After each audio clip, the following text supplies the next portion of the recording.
All right, it's going. There we go. There was an error. It said, error, try again. It did. That we were not live. We were. I love it. And now you got 30 seconds of our confusion. Now, are we live? Oh, let me refresh my little monitor here. I just want to make sure. Yeah. So we're live. Hi, everyone. Welcome to our digital experience workshop. And I need to mute all of this. Oh, and I want to make sure that we're muted and not coming through. And we are. So there you go. So that should help. We've been having a heck of a time in the last couple of months doing LinkedIn Live. Hi, LinkedIn Live. If you are watching, please support us a little better. That would be great. But we're going to move on from that. We've got our tech worked out, and we're going to talk to you about our digital experience workshop of the day, of the month, and that is going to be optimizing for search. We've got ourselves here. I'm Scott. I'm Steve. We're all matchy today. Nice work. Good job. I like your collar a little better, though. Mine's, should have run the iron over it. Please connect with us on LinkedIn, follow Flywheel. That's the best way to sort of stay on top of these workshops and other content that we push out, and get in touch with us. We do appreciate a little endorsement, comment, like, share. That's if you've liked what we're saying, that's the best way to give back. Helps us kind of get the message out and grow the audience. So we appreciate that. We do one of these workshops every month. This is the October 2023 one. We've got a couple more left this year. And we've got something in the works for December. We're not quite organized yet, but we're going to try and switch it up. Should be good. Hopefully in the next week or so, we'll be putting it out there. I'm really switch up the format a bit if we can. We'll see if we can pull that together. I'm sure we can. Okay. How do I advance the slide? Just go like that. Okay. We've already talked about that. So let's get into it. When we talk about search, let's not go over too many basics, because we know that everybody knows a lot about this, that search is about putting in a keyword, clicking a button, finding content, and there is a user interface to support that. And all of us tuning in, watching, participating in this conversation know that search engine optimization is important, something to pay attention to. I think what we want to make sure we are reminding people about are some of the things that are easily forgotten, at least in the conversations that we tend to be having. Yep. Which one of these do you think is the most frequently forgotten or the most important to not forget? The algorithmic nature of search and the way that it has to be constantly measured and constantly reviewed. Yeah. And every piece of kind of a content has to be almost discussed. I think if you keep that in mind, that really helps you put this whole effort in context. Yes. Because it's very easy to get super tactical about optimizing for search. There's keywords that I want, and I want to put them on my pages. And if I do that and people look for them, I will be found. And I think we were talking about AI before we hit broadcast, but especially with the advent of AI. Yeah. Authority will be, if you search anything in AI right now, it's a prediction. It's a prediction of what the user is likely trying to find, not a straight line match between the word that they put in and what's on your website. Exactly. So being an authority, and being able to match, and we'll get into more of that in a minute. Exactly. Yeah. I'm going to just emphasize, because it's a part of this presentation, it's a more wholesome part of what we're saying here today, is the on-site search. Yes. The experience that you give your visitors when they're actually on your own website is a big part of what we're here to talk about today as well. Yep. All right. I would agree. Next.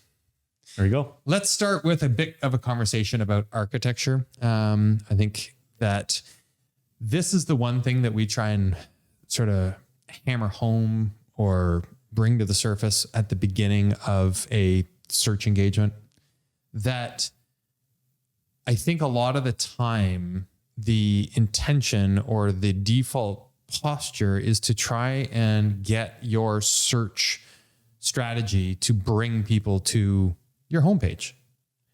I think it's really easy to just sort of think of it that way. I want people to come to my front door and knock on it. I want people to open my book and read it from the beginning to the end. Yes. And I think this is obvious, and we can move on from the slide in a moment, but that is not what happens. This is not how the interactions behave. That you get a lot of traffic on your homepage, sure, but most of your traffic enters through one of the rest of the pages on your website. Correct. I believe strongly, after having done this with many different organizations, when you look at conversion rate, the homepage is never the clear winner. Right. Yep. And that's just simple. So keeping that in mind helps you with the confidence of knowing that if you focus on developing content and developing information and structure on the rest of your website, that might be the door that somebody enters through. Absolutely. Yeah. And that you can put energy towards that will have a return for you. Correct. Yeah. Yeah. Building out a subsection of your website might be the best way to advance what you're trying to do. Yes, because if you're trying to have 100 keywords on your homepage versus an organizational hierarchy in subsections of pages, so you can have multiple keywords that are all tied to each other throughout different pages within that subsection, you will rank higher. Yeah. Okay. Next. Let's see. That's the button I want to press. All right. So we should not get very far into this without a conversation about keywords, because everybody's expecting us to talk about that. And that's what a lot of clients want right away, is just, could you please just tell me my keywords that I need to be using, and then I'll get on with everything else that I need to do. Okay. Yes. Interesting conversation. The goal of a keyword exercise is to figure out for yourself that clear definition of your subject matter that you can claim authority for. Yep. It is not a tactical list of words. It isn't. And to be honest, one of my first tactics I always ask a customer, and I think I've asked you, I think whoever I'm talking to, what is your company's value proposition? Right. And if you can clearly identify that, it is interesting to say, do you have any keywords that have any content that supports at all? That? And I'll tell you, I'm like, it's amazing that most didn't. Right. And I'm going, okay, so if that's what you really do better than your competitors, I don't see it. Right. And it's funny just starting from that. And so, okay, so let's get into the process here. The way that you need to start this on paper. Yeah. You like stop going straight to the tool. Stop looking at your website. Stop looking at your competitors. To start, you're going to get there in a second, but on paper, literally a sheet of paper, brainstorm in the mirror or with your team. What do I already have some authority for? What am I already saying that I am known for? You might want to change that. You might be trying to carve out some new space for yourself in the market. That's fine. But start where you know you can have an impact, or start or at least know where that starting line is for you. Yep. What is the authority you have? And then what is the authority you want? What's missing? Where am I trying to get to? With that in mind, then you can start using the tools. Yeah, I know we have where you're seeing SEMrush. There's Moz tools. There's many. There are other ones. These there's are the ones Yoast, and everybody's got a tool. I don't know an organization that doesn't have one or more tools. And then the conversation that I usually have is they bring up the tool. Yeah, right away. I'm Oh, talking, what should we be using? yeah, and not, no, they're showing me their tool, their list, and I'm like, none of this makes any sense. Right. Right. Because when I asked the question, like you just said, what's the value proposition? Well, how did you get to this keyword? Oh, well, because SEMrush, this is what it told me. I should be using. And I'm going, no, this is backwards. So when you're talking paper first, one thing that I like to do is a card sort, because usually there's multiple people involved. Sure. I might say, okay, everybody's got to give me cards. Now with a word or phrase on. yeah, I curate. We have to manage that. Yeah. I know we've done it. We'll manage the process. I think it's better that the person who understands it manages it, but you're Right. putting it out there and you're saying, where does it fit in this list? Right. Where does it fit in this priority? Because it actually allows you to audit much better. So this is where you take that paper-based list. What am I trying to say? And then Yeah. you go, okay, wait a minute, but how is that showing up? So to Stephen's point, if you have a value proposition, it's shocking how many times that's actually not articulated anywhere. And that's why you start on paper and then you go look for it and say, oh my goodness, it's not even there. Or, oh, great, we've got that covered. So what are our competitors saying, and what are we or are we not saying when you compare and contrast against that list? This is where you can use the tools. So then after you've done that exercise, you can use SEMrush, Moz, whatever, to look at your own site, look at your competitors and go, how are we showing up? What keywords are apparent to somebody looking in from the outside? So let me ask you a question, Okay. because I'm looking at the tools, and I think you've mentioned this before. Typo, that should say Google AdWords. Yeah, good AdWords. I love it. Same thing. But would you use good AdWords or SEMrush first? Because I have my preference. I'm just saying it's fun to have this conversation. SEMrush almost requires like a PhD. Okay. You need to really, really geek out on the technical details of search to get value out of SEMrush. The tool itself is very powerful, but it is so feature rich and so complex in all the things you can do with it that you cannot just necessarily dive right in. So I 100% agree. Google AdWords there's a trick here. If you go into Google AdWords as if you were going to set up an advertising campaign and go through the whole process, give them your credit card, sign up for an AdWords account. You won't actually end up spending any money by the time you're done, but you go through the process of creating an ad and there's a keyword generator tool in that process. And you can tell it what you're interested in, and it will give you suggestions and modifications, and it will look at your site, specific pages, and it will prompt you and give you advice. So it's trying to help you create an ad and spend money so you can go as far as you can to use that tool and stop. Yeah. And the reason why I like that tool for your initial audit, you can actually see if some of those PPCs are pay-per-clicks, Ads. those ads already have a fee towards them. And that gives you a better buffer of, oh, this is very interesting. Right. When you're using Google AdWords to help you come up with keywords and do your analysis, it will actually give you a dollar value of what that keyword costs, which is a proxy for how popular and competitive that word is. Yeah.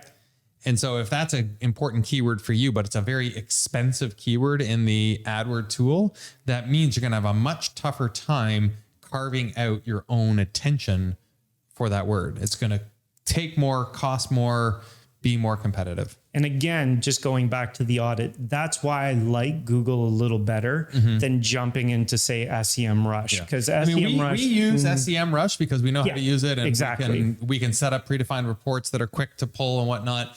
But if you are doing this on your own, and it's one of many things that you do to support your digital experience, just know what you're getting into. Yep. So the end result of a keyword and key phrase exercise, because a keyword list is not just single words, it's combinations of words and phrases. I think that gets overlooked. Is turn it into a manageable list. Don't just take everything and go, great, now I've got to write content for the rest of my life. Turn it into something manageable. Card sort, like Stephen was saying, pick the themes that jump off, that align with some other strategies that you may have. and use that to then influence your site architecture and your content plan. Hopefully there's a little nugget there, because I think generating keywords is also sort of a familiar process. But maybe there was a little reminder or nugget that you were able to take away. So we said off the top that one of the overlooked parts of this is the overall experience, thinking about the algorithm, thinking about what it is that the that search experience is delivering. And I think if you think about the algorithm as a filter, that helps. So Stephen, do we need to be focused on search? Is this a valuable thing? Yes. My answer is yes, because we had this conversation briefly yesterday. We did, yeah. And again, a measure of ROI, as you have put it, is net profit, net loss, where do you sit in the middle of it? Right. And search definitely has net gains. So I would say the benefit outweighs the ignorance. So if you ignore search, you are in a hot water state. Therefore, yes, search has to be considered a priority. Okay. So I disagree with that statement. And so first of all, I agree that for many businesses, and I found a stat from HubSpot that 60% of marketers say inbound is their highest quality source of leads. But the counter side of that coin is, man, if you aren't doing good enough to reach the first page of a Google search result page, you're not getting any attention whatsoever. Yes. So if you don't have the time, the energy, the resources, what it takes to get to the first page of a Google search result, you should stop, because any energy that you're putting into it is wasted. You're not getting any eyeballs on that. So 100%. So could you put in incremental effort and get there? Yes. But I would suggest that for some businesses, for some markets, for some scenarios, that is just a hill too high. Yeah. And I know we would go through a user journey and a persona kind of blend to understand who the customer is or what the market is. It doesn't necessarily mean to be product. It could mean people have to find information, whatever it is. Right. If the market doesn't look that way, they already know who you are as an organization. They're going directly. They're finding you another. You're right. I would never put in, but it is amazing based on that, how many companies will put in that effort and get no result because they cannot get to the first page. So this is where you need to be careful about your keywords and how competitive they are. And did you find the right niche, and are you focusing the right way, and are you measuring for the right thing? And just want to put it up, how much you spend. I worked with a union once that was spending over $250,000 a quarter. You're talking about SEM now. You're talking about ads. Not on managing and maintaining an organic search. But I mean, it's based on keywords. It's based on search. It's based on that's what they wanted to do just to stay. And I'm going, there were only 2 other unions in the space region that had that. And I was just going, what is going on with this money? Right. So be mindful, not to just be mindful. Thank you. Yes. So we said off the top that part of optimizing for search is SEO, but part of it is also, do you have a good user experience built into your own website to help people find the content that is relevant for them once they've come to you? So you may have a site that's content rich, and it might be, I think a shopping catalog is a obvious proxy here. Yes. And that's what the screenshot scenario is showing. But there are other, B2B scenarios that also apply to needing a good, well-considered on-site search. And so I think the first question is simply, is there even a search box on your website? If there is that all you need? Is that fitting the bill? Because that's pretty rudimentary. That's just like, yes, it's keyword matching, boom, boom.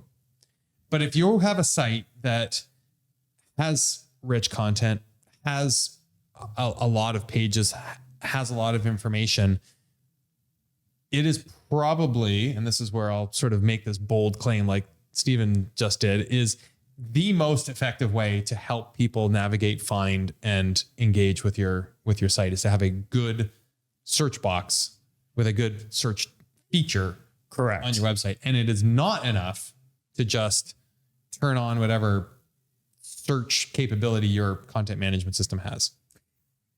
I love this because when we do surveys with customers, and I've done 30, I think, in the last 10 years, and that's a lot because we're talking every year. A question that is always posed to the customer of the site, and I'm talking more to the B2B space. I'm not talking product. Just throw that one out. We already get that one. But when you're talking about B2B sites where people have to find information, that is the number one. I want to be able to find something, because anybody going to these type of sites, typically they're doing it for their job. They have to find information now, and then they want to get off. Right. So using and having a more valuable search is going to come up on your survey as like the top result. So what we're saying here is if you have one of those digital experiences and Correct. you have not invested in a search tool for your site, an advanced search, faceted search, that needs to be something that you figure out. Yes. You need to put time and energy into looking at the options that are out there, the way that it could work and improve your site. Yep. Because it's a missed opportunity, no doubt. And it is real effort. Even if we're talking, because a lot of people want autocomplete. Autocomplete, but there's all kinds of there's all sorts of things. Like the solutions for this are out there, and they all come with those capabilities. Yes. And if you're not using one, you need to go use one. If you have one and it's not working, talk to us. Okay, so the second part of what we're talking about today is search engine optimization, and I'm just going to jump to the last bullet on this slide, which is there is a huge difference between authority and reputation. 100%. They go hand in hand, but we've been talking so far about authority. Mm-hmm. Do you have the right keywords and are you saying the right thing? That's authority. I know what I'm talking about. I have something interesting to say, and I've put out a sign that says, I am the authority. So if and I love the hamburger analogy, if you have a hamburger shop and you put a sign in the window that says, I have the best hamburgers in town, that's just advertising. That's not search optimization. That's just shouting a message. It only works once you have everybody in the neighborhood telling their friends and neighbors, hey, that place has got some good burgers. And that's reputation. And you need to invest in building your online reputation. And that's almost more, it's now more important. That's more important. I was just going to say that. I was going to say it's table stakes. Like that's just a given. Like obviously you have a website and it must say something. That's probably enough because you need to focus your time and energy on building reputation. As AI becomes more apparent and you're seeing Google, which is only available in the US. So if you're somebody watching in the US, you can use it. Google is available in the whole world. No, Google AI for search is, and it's called something else, SGE. Anyway, more broadly available now, but keep going. Yeah. When people are typing that in, it's your reputation. It's the authority of your content that may come up where they say link to your site. Yeah, but it's again, like get away from the word authority because reputation means that other people are. But that's how the AI is going to be generative. If it's saying, hey, we know SEO, and a lot of other organizations say, okay, Flywheel knows SEO. Right, that's the difference. Then the AI is going to say, look at this content. Here's some content from this organization based on reputation. That's why it's more optimizing for search now involves not just saying the right thing, but making sure that you can get support for that message within the broader digital. Because AI is looking at reputation. Yeah. So to summarize, in both cases, whether you're trying to improve your on-site search or for search engines, don't just do this because you think you have to. decide if it's actually worth it. Yes. Is it a priority for you? If it's on-site search you want to improve, it's all about having sensible content architecture, and you have to have a good tool if that's a priority for you. Yep. For search engines, you have to do the right kind of keyword analysis that will then inform your content plan, and you have to work on reputation building. And I just want to say something for this, because 9 times out of 10, I work with marketers that everybody internally will say search is important because of this, this, and this. I almost think when you want to understand if there is this a priority or not, you really have to. I'm not a big fan of consultants, but this is one where I would actually say, hey, you want an agnostic approach to this. Right. Because a lot of times, you think you're doing it. Internal marketing all knows search today better than they know a lot of other more traditional marketing. So they're going to make it a priority. All right. Process, good sort of reminders here. Again, for on-site search, you need to be looking at analytics. You need to have that data in front of you. Lots of the tools will provide that to you. Look at not just what it's telling you is being found, but what's missing, what's not being found, what's not in those reports is just as valuable as what is in those reports. Think about the UI and the user experience. And in both cases, you have to have the right cadence and accountability. So this is not a one and done. You have to have regular review, enhancement, improvement, optimization. For search engine optimization, it's a little bit more about monitoring the entire space that you occupy, the competitors, the broader ecosystem, and then using that to inform your content plan. What do I need to refine? How do I need to show up? Where do I need to build my reputation? You have to have your marketing involvement. Sometimes this task is conducted by the marketing group, but it still lands in IT more often than, well, it should never land in IT. It should be a marketing task. This is a completely marketing task. Yeah, but I'm shocked how many times somebody from IT is running these reports and changing meta tags. It doesn't make any sense.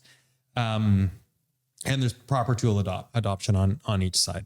Yeah. So we wanted to just sort of summarize this in our tips and takeaways. So if nothing else, hopefully this is something to digest and review. We tried to make it super simple this time. So to beat that dead horse, don't just do this. Prioritize. Is on-site versus search engine optimization a priority for me?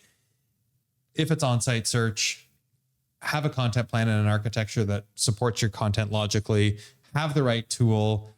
Make sure you are reviewing the analytics and doing the analysis that comes from that. It's not one and done.